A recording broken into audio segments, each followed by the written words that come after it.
Why are feminists so obsessed with ensuring that people have access to abortion?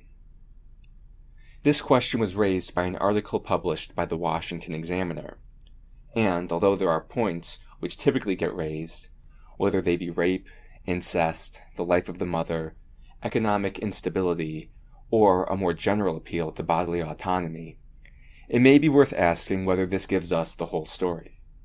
Perhaps there is more behind what drives the passionate fight for the right to have an abortion. Before getting into the content of this discussion, it's worth bearing in mind that there's a significant amount of variation within feminism, and so the points I make may not be universally accepted.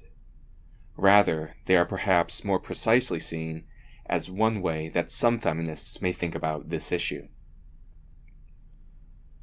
When it comes to understanding feminists' attitudes towards abortion, it may be helpful to step back and gain a broader sense of how some of them view society in general. They typically will claim that we live in a patriarchy, and, although the term may get used in slightly different ways, one common feature is that such divides people up into categories, men and women.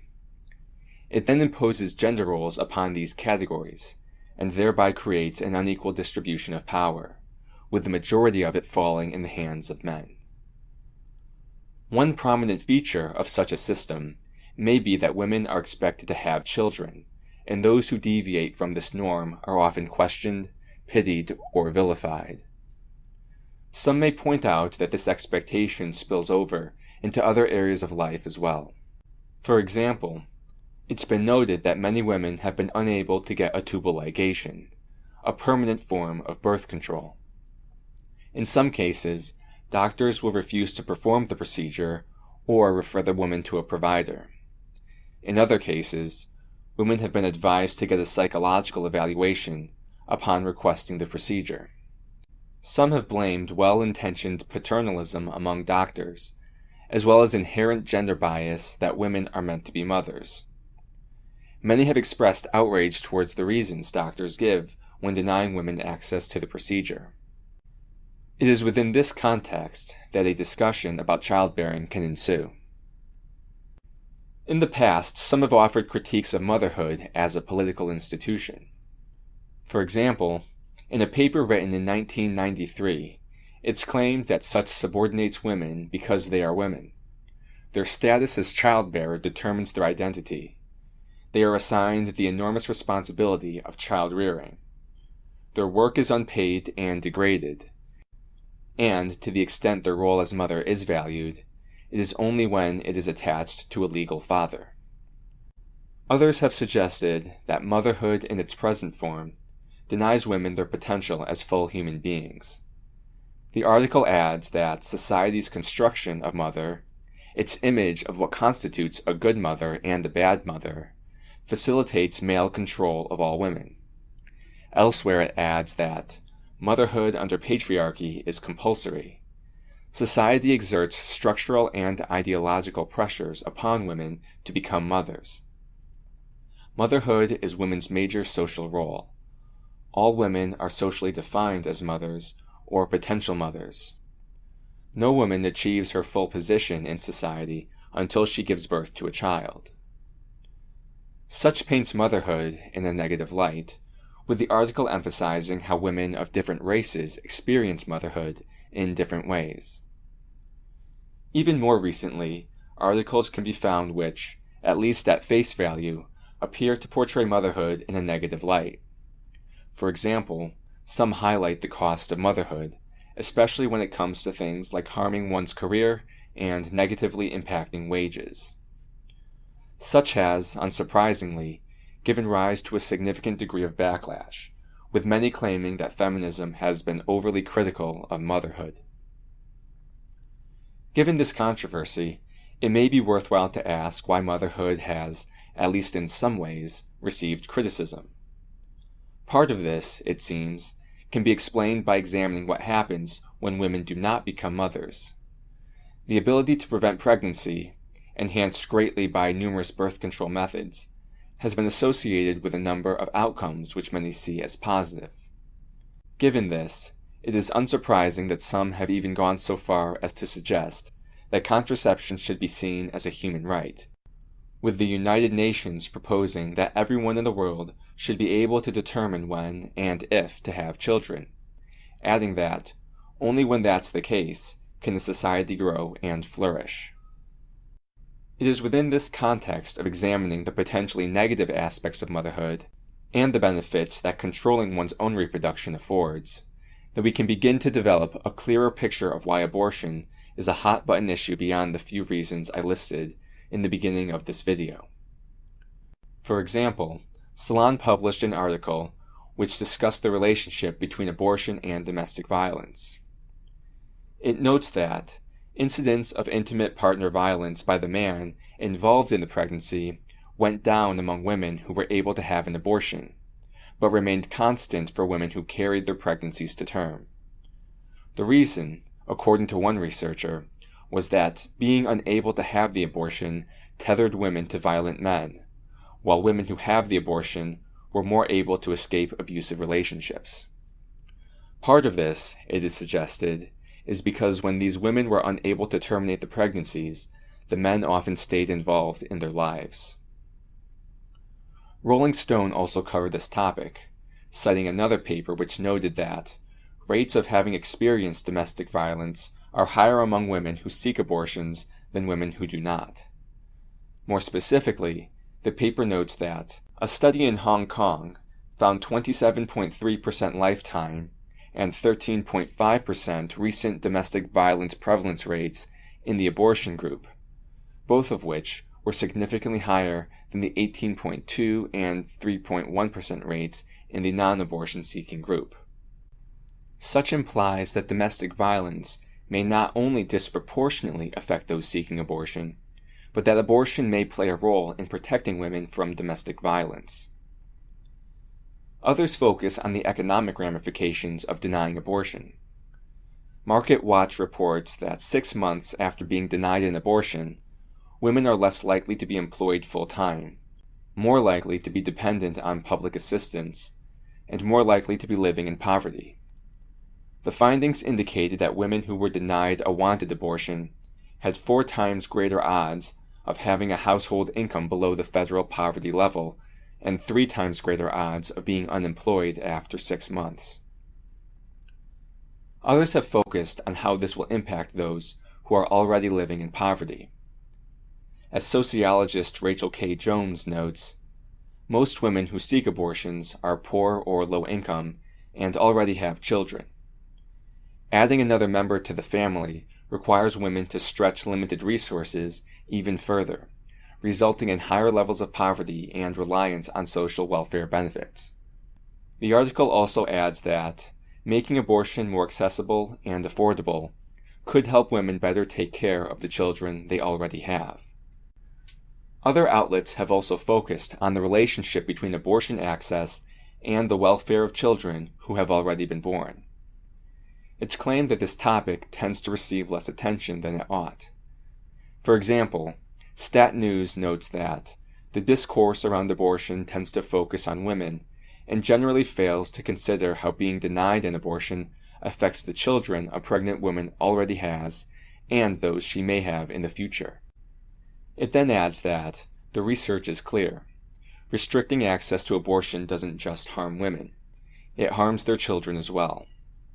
Such findings were reported recently in a paper, which concluded in its abstract that denying women a wanted abortion may have negative developmental and socioeconomic consequences for their existing children.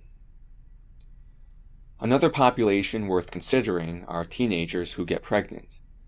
An article by Reuters notes that, compared to teen mothers, girls who have an abortion before age 18 have no negative effects that carry into early adulthood, according to a nationwide study in Finland. Girls who had underage abortions tended to have higher educational attainment and were less likely to be dependent on welfare at age 25 compared to the girls who gave birth, the study team found. It also adds that previous studies have linked teen motherhood to lower educational levels and worse physical and mental health in adulthood. In addition to points like these, others also highlight the broader context within which abortion restrictions emerge. It's been noted that the states that are attempting to require the vast majority of pregnant people to give birth by force of law also happen to boast some of the worst health outcomes in the nation for both pregnant people and babies. Others highlight additional restrictions which those who oppose abortion also seek to enforce. They claim that the right's attack on women's reproductive rights goes far beyond its attack on the right to abortion. The same political forces that work to deny women access to abortion and birth control often simultaneously work to deny women their full range of reproductive rights. Moreover, the religious element is highlighted, as the article claims that many anti-abortion groups, both conservative Christian and secular, promote extremely traditional family structures and are explicitly anti-feminist. Many attribute women's use of abortion to so-called disintegration of traditional family values, the alleged promiscuity of poor women, permissiveness supposedly promoted by liberalism, and the secularization of American culture. Part of what this gets at is how opposition to abortion isn't simply about disagreements about abortion in and of itself. Rather, there are broader worldviews which conflict with one another. Disagreements over abortion are simply one piece of broader puzzles which paint very different pictures of how society ought to function. So at this point, I'd like to sort of return back to the original question of why feminists are so, obsessed, quote unquote, with abortion, and try and sort of offer a perspective on why that may be the case. Obviously, I can't speak for all feminists, but hopefully this at least sheds a little bit of light on the issue. I think the best place to start is to point out that, at least from some people's perspective, the issue of abortion isn't just about abortion. The controversy that surrounds abortion, again, isn't just about abortion. It's also about reproductive freedom more generally speaking. It's about motherhood. And it's also about gender roles at a broader social level. From this perspective, imposed gender roles are what, in a sense, fundamentally operate or function to oppress women in society. They essentially confine women to certain roles, and they more or less bar them from engaging in other activities. And again, from this perspective, breaking free from gender roles and from stereotypes is an essential step that's needed in order for us to truly attain equality. Part of this, of course, would involve breaking free from the traditional stereotypes that women are supposed to, stay at home, bear children, and raise them, and instead they should be free to perhaps get an education, get a job, and pursue whatever careers or whatever activities they would like in life, more generally speaking. Of course, in order to do this, it's important that they be able to determine if, when, and with whom they have a child. And although birth control is important for this more generally speaking, many would argue that abortion plays a key role in enabling them to do this as well. Additionally, there's also some research which suggests that the inability to access abortion and birth control can have a number of negative impacts on women, economically speaking, and in terms of making educational progress. And it can also have a negative impact on the children that she has already had. Even matters of personal safety may be at risk as well. So, for example, there's, as I mentioned before, there's some research which suggests that, preventing women from accessing abortion could sort of lock them into relationships that are sort of tainted by domestic violence. You can even take this a step further, perhaps, and then go on to say that not only does the inability to access abortion increase, the woman's likelihood that she's going to get stuck in a relationship that's characterized by domestic violence, but that domestic violence in turn could have a series of other impacts, not only on her but on the child. So, for example, it could lead to, say, psychological disorders in her, like PTSD. And then you could also tie this in with the negative impact that this could have on the child. So, for example, children who, who are exposed to violence and at home may have a number of negative outcomes which are sort of associated with that experience. Don't really want to get too deep into that, but again, you could sort of see how this could give rise to a broader ripple effect that touches upon other issues as well.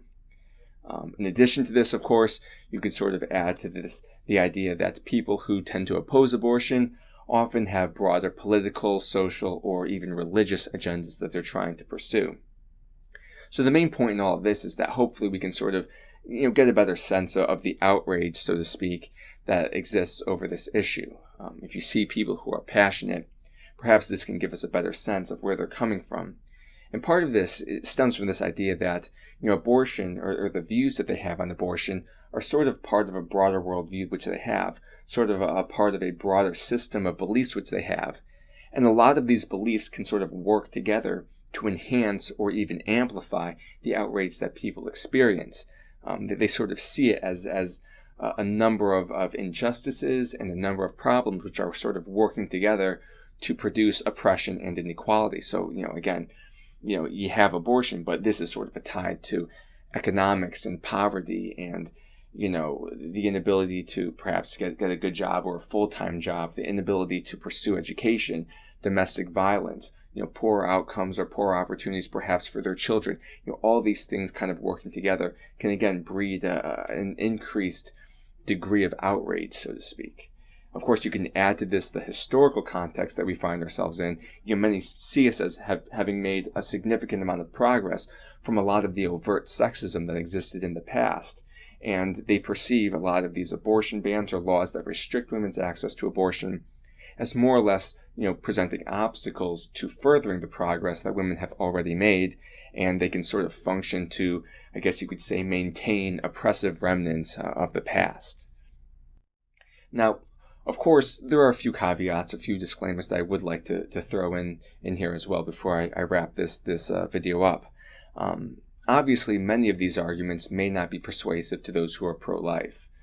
Again, if you truly think that the unborn is, or I guess you could say, has the same moral status as a fully developed human being, a lot of these points would not really dissuade you from the convictions that you have. So it's at least worth bearing that in mind. A lot of what I said may not ultimately get down to sort of the root disagreement that exists between many people when it comes to abortion. Another point I'd like to make is that a lot of what I've said hopefully has illustrated the complexity that social issues can have. Again, it doesn't always make a lot of sense to sort of examine things in isolation or just to focus on one issue by itself. Things kind of are intimately connected with other issues in society, and if you only focused on one, you may be sort of blind to the ripple effect that one policy can have on other areas of society as well. It's also worthwhile to keep in mind that, sort of as a general takeaway, that sometimes there can be more than meets the eye, or there can be more than we think, or there can be more than what the media tends to cover. Sometimes the way these issues are talked about is done in a somewhat abridged manner, a somewhat limited manner, and these are multidimensional topics. There's a lot to them, especially when we start talking about the ripple effect that they can have on other areas of society as well. It's always worthwhile to, again, if you really want to understand what different perspectives think or what people believe, and you truly want to engage with their entire belief system, you do have to make an effort to sort of dig deep and really actively investigate, where they're coming from and why they may think what they do. This could have very different effects on people. On one hand, some people may find that a given perspective may actually be stronger than they initially thought. Others may find that upon doing further research, the stance isn't as strong or doesn't ultimately, cause them to change their own mind. Again, regardless of where people land on this, it's at least worthwhile to realize that sort of actively investigating and really, again, making an effort to understand the broader worldviews that people have that give rise to the disagreements over specific topics of abortion. It's worth, having these in mind, again, if we truly want to understand not only what others believe, but it'll also help us gain a better sense of what we believe. It could perhaps strengthen our convictions, or if we find out that, perhaps we had some mistaken understandings about some issues, perhaps it could even cause us to change our minds. So, I think being critical, being willing to ask questions, being willing to dig deeper, these are all good things. And hopefully this video has at least allowed people to sort of see the complexity of issues and motivated people to do that a bit more. I think that that's something that doesn't always get done quite as much as perhaps it should in society. And I think that, if we all did that a little bit more, the way that we talk about issues would perhaps be a little bit more productive. And, hopefully we'd be able to perhaps even find more common ground than we have at the present moment. So, those are just some sort of closing thoughts on this matter. Again, hopefully trying to bring together all the points that I discussed in this video, give people a sense of why this is such a contentious issue, why many people are so passionate about abortion rights. And then again, just highlighting the fact that sometimes social issues are very complicated. There can be more than meets the eye. And, it's worthwhile to really, again, make an effort to understand where people are coming from and get a sense of some of the deeper, perhaps, assumptions or the additional points that people have that support their position. Again, whether you agree with them or not. So I think I'll wrap things up here. Again, very complicated issue, but hopefully this at least gave you some food for thought, contributed to the conversation about abortion, and is hopefully helpful in some way. So with that said, I'll end things here. Thanks for watching, and goodbye.